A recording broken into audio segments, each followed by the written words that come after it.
더마카와 함께 시선 집중의 문을 열겠습니다. 어서 오세요. 네, 안녕하세요. 더마카입니다. 설 연휴 마지막 날인 오늘도 삐딱선 정신에 입각해서 주요 뉴스 챙겨 드릴 텐데요.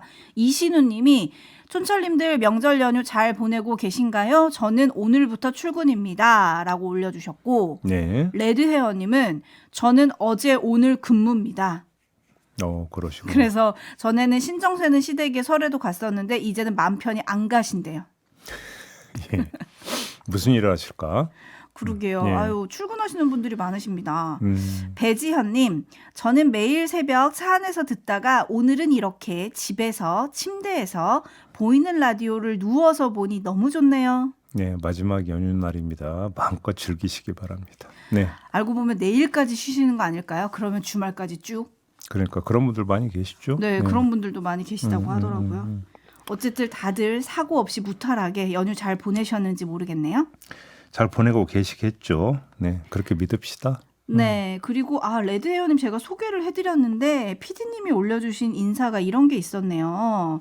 제이비 떡국 안 드셨죠? 한 살 더 먹은 게 아닌 것 같습니다. 더 멋지고 귀여워지셨습니다. 크크. 새해 덕담 아주 좋았어요. 네. 읽다 보니 왜 이렇게 덥지? 그리고 팩트도 맞아요. 네, 안 먹었어요. 네. 네. 아예 떡국 안 먹는다고 나이 안 먹는 거 아닌 거 아시잖아요. 넘어가요. 네, 넘어가겠습니다. JB타임즈 오랜만에 시작하는 JB타임즈인데요. 주목할 첫 번째 뉴스 어떤 건가요? 윤석열 대통령의 법률 대리인이죠. 석동현 변호사가 지난 28일 SNS에 글을 올렸습니다. 그날 이루어진 변호인 접견에서 윤석열 대통령이 했다는 말을 전한 거였는데요. 이런 겁니다. 국회 독재 때문에 나라가 위기에 처한 것으로 판단해서 국민에게 이러한 위기 상황을 알리고 호소하고자 계엄을 선포한 것이다. 유혈 사태가 있었냐, 인명사고가 있었냐, 정치인들 단 한 명이라도 체포를 하거나 끌어낸 적이 있었냐라고 반문을 하기도 했다. 뭐 이런 내용들입니다. 이제 귀에 딱지가 앉을 정도로 듣고 또 들었던 그 얘기를 되풀이한 것으로 이건 뭐 팩트 체크도 할 만큼 한 거 아니겠습니까? 그래서 뭐 정면 대응해서 이야기할 부분은 아닌 것 같고요. 각을 좀 틀어보겠습니다. 각을 어디로 틀까요? 윤석열 대통령의 화법은 계엄 선포의 의도와 계엄 선포의 결과를 뒤집어 버린 것입니다. 어설픈 계획과 돌발적인 변수로 인해 초래된 결과를 자신의 이른바 선한 의도의 징표로 뒤바꿔 버렸다. 요 지적을 안 할 수가 없는데요. 이 지점에서 나오는 비판은 두 가지입니다. 첫째, 후안무치하다는 겁니다. 이미 여러 사령관이 증언을 냈는데도 어찌 저리 거짓말을 할 수 있느냐라는 지적 안 할 수가 없고요. 두 번째, 지지층 호소용이라는 것입니다. 자신의 정당성을 강변함으로써 지지층의 옹위를 끌어내려 한다라는 지적입니다. 자, 이런 지적이 일반적으로 많이 나오고 있는데 하지만 다른 설명도 가능할 것 같습니다. 후안무치한 게 아니라 노심초사하고 있는 것이고 지지층의 옹위를 끌어내려는 것이 아니라 지지층의 현타를 막기 위함일 수도 있다. 이렇게 분석을 해볼 수도 있다는 것인데요. 왜 이렇게 분석을 할 수 있느냐? 이걸 좀 말씀을 드려야 될 것 같습니다. 윤석열 대통령이 의도로 분칠한 결과가 의미하는 것은 한마디로 뭐냐? 무능. 그 자체입니다. 모든 가치 판단을 배제하고 오로지 윤석열 주인공 시점으로 봤을 땐 그렇습니다. 주도 면밀, 속전속결로 처리해도 될까 말까한 일을 얼기설기 느릿느릿 처리한 결과가 12.3 내란 사태의 진상이고 그 진상에 투영된 윤석열 대통령의 모습은 무능한 망상가의 모습 그 자체였다라는 겁니다. 이 모습을 감추기 위해서 결과를 의도로 그것도 선한 의도로 치장하고 나선 것이다. 이런 분석도 가능하지 않느냐라는 말씀을 드리는 겁니다. 네, 근데 이런 말들이 뭐 헌재에서도 지금 계속 되겠죠. 윤석열 대통령이 다른 전략을 쓰지는 않겠죠. 계속 이 전략을 쓰겠죠. 네, 계속 되풀이하고 있지 않습니까? 근데 본인과 합을 맞췄던 사람들이 어떤 얘기를 할지 여기에 좀 주목을 해야 되는데 네. 예를 들어서 이상민 전 행안부 장관 아주 대표적인 친윤계 인사고 친한 사람이잖아요. 대통령이랑. 그래서 계엄이 선포됐을 당시에 처음에는 비상계엄은 고도의 통치행위라서 사법심사 대상이 아니다라고 했던 인물인데 최근에 경찰 조사에서는 좀 다른 말을 했다는 보도가 어제 MBC 뉴스데스크에 나왔습니다. 네. 이제 와서 보니 비상계엄에 대해 사법적 판단도 할 수 있을 것 같다라는 취지의 말을 했다고 하고 작년 12월 3일은 비상계엄을 할 상황이 아니었다. 이렇게 진술을 했다는 거예요. 예. 이상민 전 장관도 법을 잘 아는 사람이잖아요. 이렇게 얘기했다는 거 어떻게 봐야 됩니까? 자, 이제는 이상민 전 장관까지 이렇게 등을 돌리고 있는 마당에 어떻게 저런 똑 얘기를 되풀이할 수 있을까? 의아하시죠? 근데 의아할 게 제가 볼 때는 하나도 없습니다. 왜 그러냐면 SNS 공간에서 나타나고 있는 현상은 뭐냐? 믿고 싶은 것만 믿고 보고 싶은 것만 보는 이 심리 경향이 아주 여실히 지금 확인되고 있는 게 내란 사태 이후의 현상입니다.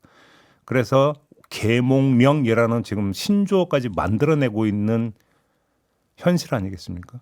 그런 상태에서 계속 주장을 하면 그걸 또 믿고 따르는 사람이 있겠지요. 윤석열 대통령 지금 그것만 보고 있는 거 아니겠습니까? 그 사람들을 믿고 간다고 사법적 판단이 달라질 수 있느냐. 전 또 이게 좀 궁금하긴 한데 네. 어쨌든 이인수님 반성해도 모자랄 판인데 한숨만 나옵니다 라고 올려주셨어요. 그리고 또 따르는 무리들이 있습니다. 어제 국민의힘 원외당협위원장들이 서울 구치소를 갔죠? 뭐 구치소 안으로 들어가서 윤석열 대통령을 접견한 건 아니고요. 구치소 밖에서 윤석열 대통령 석방을 외친 건데 이 자리엔 20명 안팎의 원외당협위원장들과 윤상현 의원이 함께했습니다.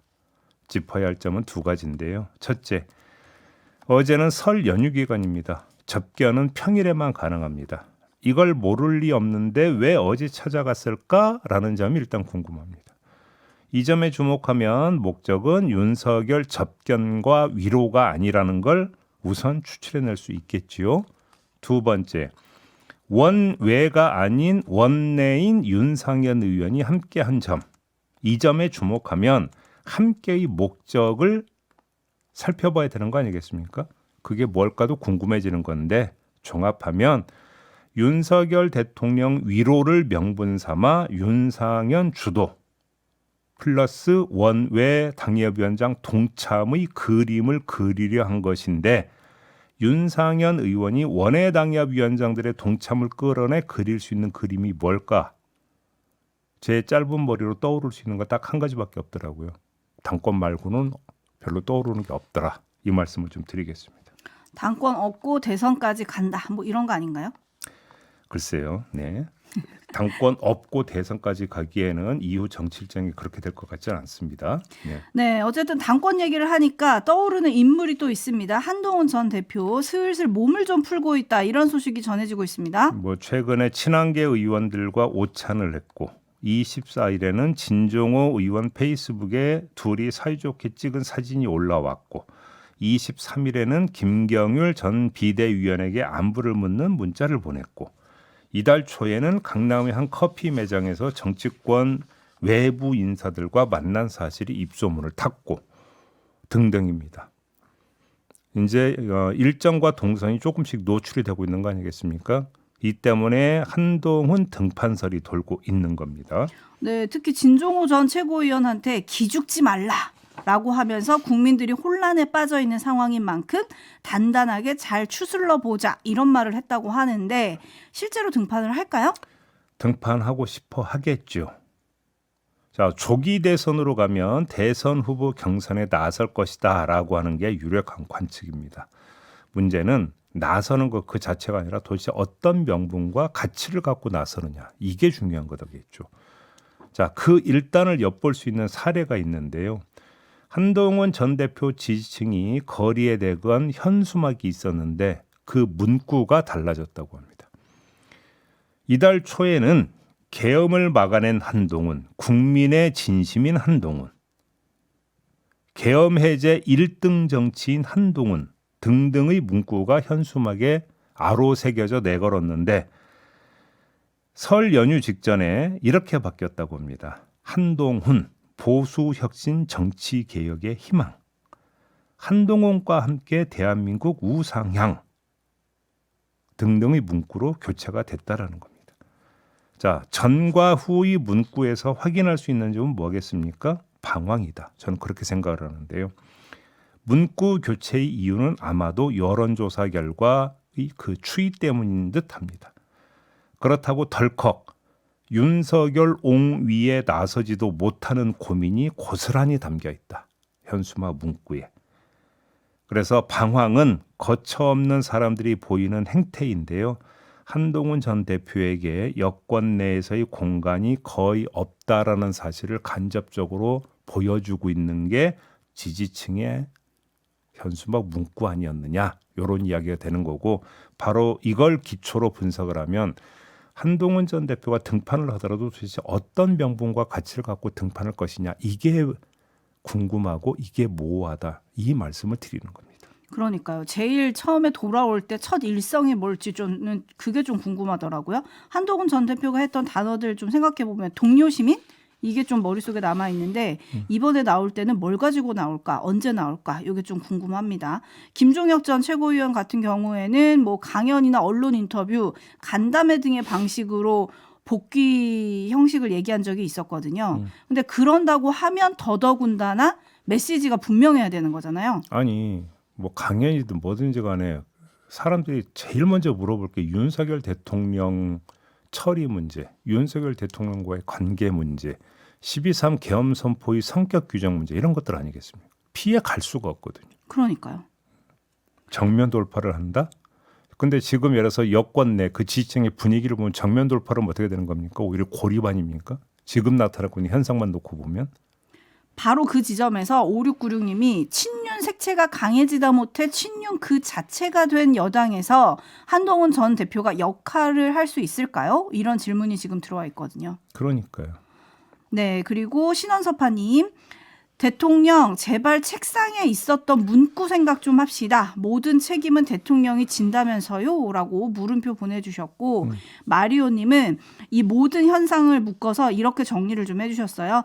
헌재 판결이 빨리 나와야 이 혼란이 마무리될 것 같습니다. 끝없는 물고 늘어짐의 연속을 보고 있자니 말입니다. 이런 댓글을 보내주셨어요. 그런 말씀도 헌재 결정에 승복을 할 때 성립되는 건데. 아, 또 불복을 할 수도 있으니까요. 요즘 뭐 저기 국민의힘 의원들이 너나 할 것 뭐 저기 뭐 계속해서 헌재 계속 때리고 있지 않습니까? 재판관들의 신상에 대해서도 계속 얘기를 하고 있죠. 어떤 재판관한테는 동생이 뭐다, 이번 설에 가서 만나서 대화하면 안 된다, 뭐 이런 얘기까지 하고요. 그러니까요. 네. 아, 거기까지 또 가면 또 복잡해지는 거 아닙니까? 넘어가죠. 네, JB타임즈 다음 주목할 뉴스는요? 지난해 비상계엄 이후 전국 경찰에 유사한 사기 사건 76건이 접수됐다고 하는데요. 예를 들어서 이런 겁니다. 충남 당진에서 있었던 사례를 말씀을 드리겠는데요. 자신을 군 간부라고 밝힌 남성이 철물점에 전화를 걸어와서 100만 원 상당의 드릴 공구 세트를 사고 싶다고 밝히고 그 며칠 뒤에 다시 전화를 걸어와서 훈련 장병의 전투 식량 구입 대금이 회계상의 문제 때문에 잠시 막혔으니까 1,000만 원을 대신 결제해 주면 안 되겠느냐, 이렇게 부탁을 해오더랍니다. 미심쩍어한 철물점 주인의 신고로 이 사기 사건은 미수로 끝났지만 인천에서는 2명의 철물점 주인이 비슷한 수법에 당해서 각각 800만 원과 1,000만 원을 뜯겼다고 합니다. 이것도 세태를 반영한 사건이라고 봐야 되는 겁니까? 자, 사기 수법이 거의 동일한 점으로 빌어서 동일 인물에 의한 소행이 아닌가 싶은데요. 눈여겨볼 점은 바로 이겁니다. 이 사기꾼이 인천 철물점 주인에게 2차 계엄 지시가 내려왔다 라고 말을 하면서 겁을 줬다고 합니다. 이 대목에서 떠오르는 인물이 저 개인적으로는 노상원 전 정보사령관이었습니다. 정치인과 선관위 직원 등을 벙커로 끌고 간 다음에 쓰려고 갖가지 물건을 준비시켰다는 사실이 대서특필된 바 있지 않습니까? 그래서 그 갖가지 물건 중에서 철물점에서 구입해야만 되는 물건들도 있었거든요. 혹시 이 사기꾼이 이걸 모티브 삼아서 지금 사기 행각을 벌여왔던 게 아닌가라는 추정을 한번 해볼 수가 있을 것 같은데, 자, 이런 뉴스에 대해서 하고 싶은 말은 딱 이거 하나입니다. 꼴뚜기가 뛰니까 망둥이도 뛴다. 이 말 말고는 드릴 게 없다.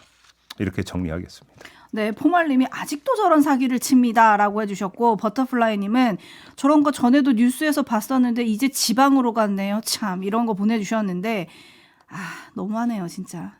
그러니까 말이에요. 네, 뉴스와 분석이 함께하는 JB타임즈 다음 주목할 뉴스는 어떤 건가요? 그저께 밤에 아찔한 여객기 화재 사고가 발생했습니다. 관련 뉴스 한번 들어보시죠. 김해공항에서 이륙을 준비하던 홍콩행 에어부산 항공기에서 불이 났습니다. 승객 169명과 승무원 6명, 정비사 1명이 전원 비상 탈출했습니다.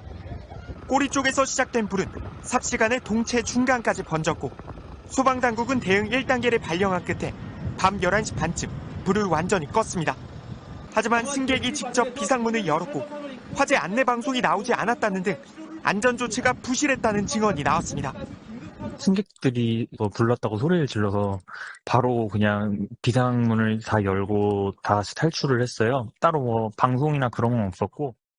이 사고로 7명이 타박상을 입거나 연기를 들이마셔 병원 치료를 받았습니다.